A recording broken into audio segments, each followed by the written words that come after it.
আবারও গভীর রাতে ভূমিকম্পে কেঁপে উঠল বঙ্গোপসাগর। তবে এবার ১.৫ ঘন্টার ব্যবধানে ৪ বার ভূমিকম্প হয়েছে বঙ্গোপসাগরের গভীরে।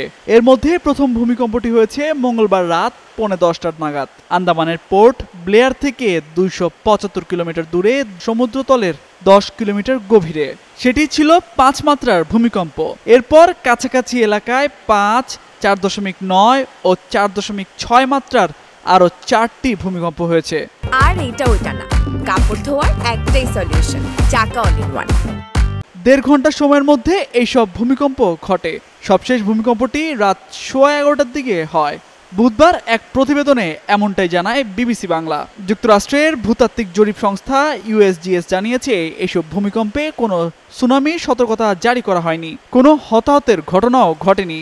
এর আগে সোমবার গভীর রাতে বঙ্গোপসাগর ও নিকোবর দ্বীপপুঞ্জে শক্তিশালী ভূমিকম্প দুটি আঘাত হানে। সে সময় ভারতের ন্যাশনাল সেন্টার ফর সিসমোলজি জানায়, প্রথম কম্পন হয় ৬.৩ মাত্রার। ভূমিকম্পটি হয় রাত ১২:১১। দ্বিতীয় ৬.৫ মাত্রার ভূমিকম্পটি হয় রাত ১:৪১।